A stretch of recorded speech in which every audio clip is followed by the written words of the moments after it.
کہ جمعے کو لانگ مارچ میں اناؤنس کر رہا ہوں. لاہور سے میں شروع کر رہا ہوں اور لبرٹی 11 بجے ہم وہاں جمع ہوں گے اور ادھر سے پھر ہماری مارچ شروع ہوگی اسلام آباد کی طرف.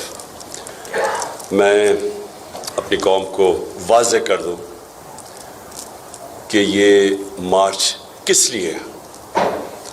میں اس کے اوپر بہت پہلے بھی بات کرتا رہا ہوں، لیکن میں آج ساری قوم کے سامنے کہ اس میں میری ساری قوم کو کوئی شک و شبہ نہ ہو کہ اس کا مقصد کیا ہے. مجھے کہا گیا کہ جی آپ غیر ذمہ دار ہیں، دیکھیں جی ملک بڑی مشکل میں ہے اور آپ اس مشکل وقت کے اندر یہ احتجاج کر رہے ہیں.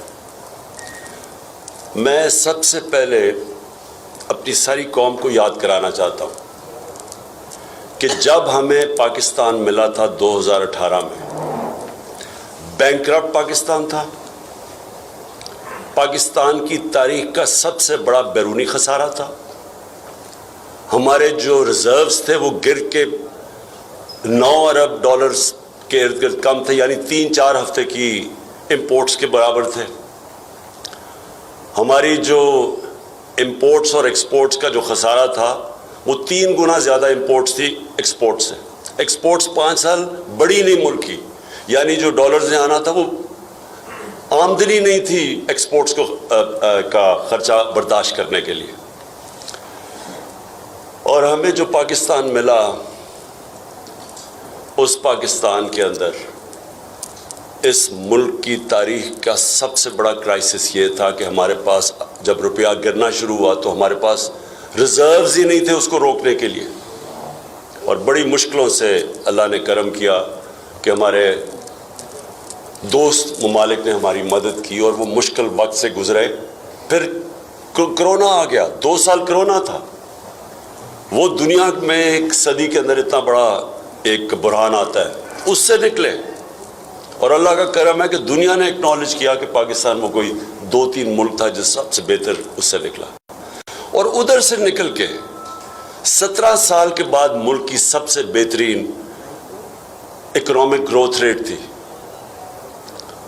5.7% تیسرے سال اور 6% ہمارے چوتھے سال. یہ پاکستان کی اکنامک سروے میں یہ ساری فگر تھی.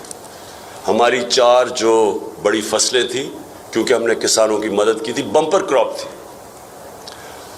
ہم نے ریکارڈ ٹیکس اکٹھا کیا، پاکستان کی تاریخ میں سب سے بڑی آمدنی. ریکارڈ ایکسپورٹس کی. ہماری جو آئی ٹی جو ٹیکنالوجی کی طرف دنیا جا رہی ہے اس کی مدد کی، وہ 3 گنا زیادہ ایکسپورٹس بڑھ گئی.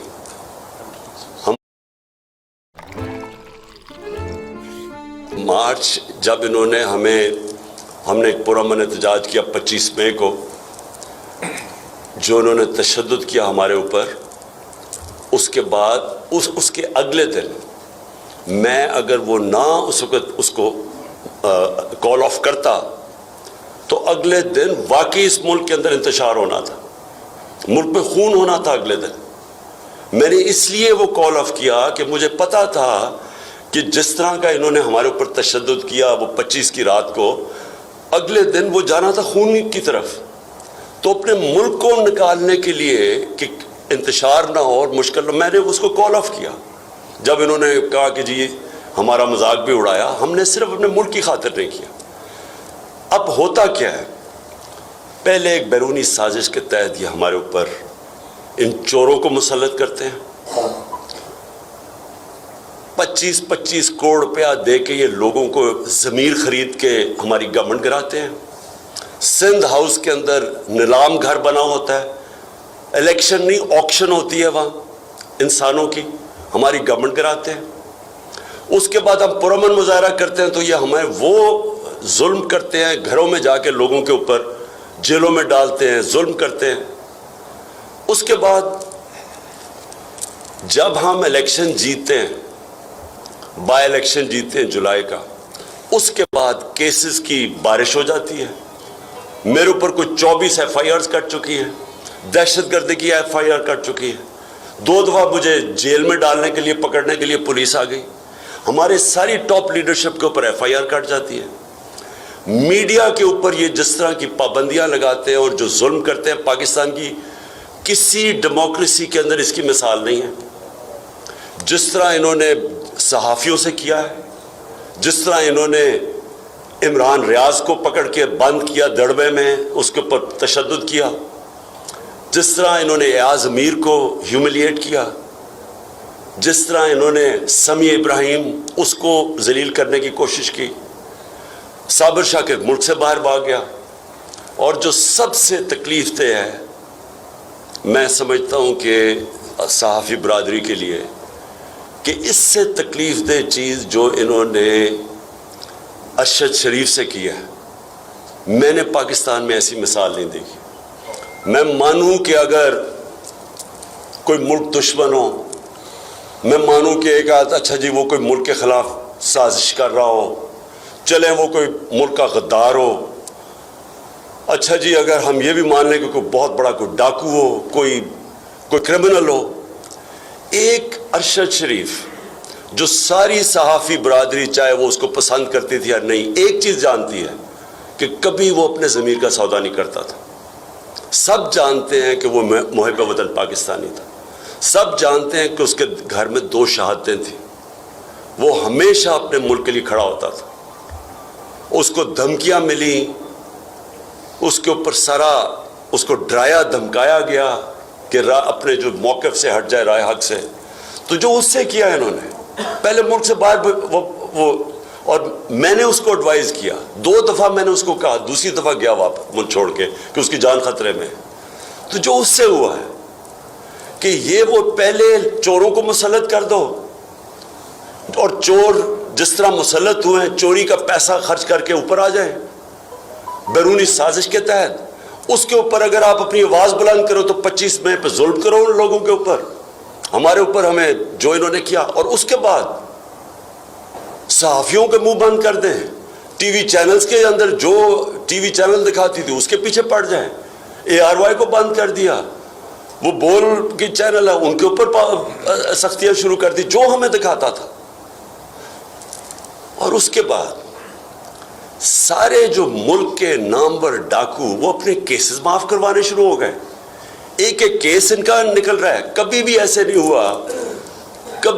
نہیں ہوا کہ اسمبلی کے اندر بیٹھ کے انہوں نے نیب امینڈمنٹس وہ کی جس میں ایک ایک امینڈمنٹ میں ایک ایک ان کا بڑا ڈاکو بچتا ہے. کسی میں زرداری بچ رہا ہے, کسی میں مریم بری ہو رہی ہے, کسی میں وہ ان کا وہ جو دوسرا سعد رفیق وہ بچ رہا ہے. پرسن سپیسیفک امینڈمنٹس کروائیں اپنی کرپشن بچانے کے لیے, اور ساتھ معیشت کو تباہ کر کے رکھ دیا. جب میں نے کہا کہ جدھر ہم چھوڑ کے گئے, آج پاکستان خود شہباز شریف جا کے امریکہ میں کہتے کہ جی ہم اپنے قرضوں کی قسطیں نہیں دے سکتے. ہمیں کہہ رہے کہ جی ہماری وجہ سے ہوا ہے, ہماری وجہ سے. تو آپ کی اکنامک سروے کی آپ کے پاس رپورٹ ہے, چیک کر لیں کہ کون سا پاکستان ہم چھوڑ کے گئے تھے اور کون سا آپ 2018 میں چھوڑ کے گئے تھے. ساری آپ کے پاس سروے رپورٹس ہیں. کہتے جی ہم IMF کی وجہ سے ہمیں کرنا پڑا ہے مہنگائی. تو 2.5 سال تو ہم IMF کے پروگرام میں تھے. انہوں نے کہا جی عالمی مہنگائی ہے. ہمارے دور میں زیادہ عالمی مہنگائی تھی. اصل تو مہنگائی تیل کی وجہ سے ہوئی ہے. ہمارے دور کے اندر تیل کی قیمت $130 سے 115 تک گئی ہے. آج وہ $90 پہ ہے تیل انٹرنیشنل مارکیٹ میں. تو آج تیل ڈیزل اور پٹرول کی قیمت دیکھیں, بجلی کی قیمت دیکھیں, ہمارے دور میں دیکھیں کون سی قیامت آ گئی تھی. تو ملک کی معیشت تباہ کی, کرپشن کیسز اپنے معاف کر دیے, ہمارے اوپر ظلم شروع کر دیا, کیسز پہ کیسز شروع کر دیے, صحافی بولے تو ان کے منہ بند کر دیے. یہ جو اس کی جو شہادت ہوئی ہے ارشد شریف کی, اس سے زیادہ ظلم کب ہوا ہے پاکستان میں. اس کو وہاں سے دبئی سے واپس بھگوا رہے تھے, اس لیے وہ کینیا گیا اپنی جان بچانے کے.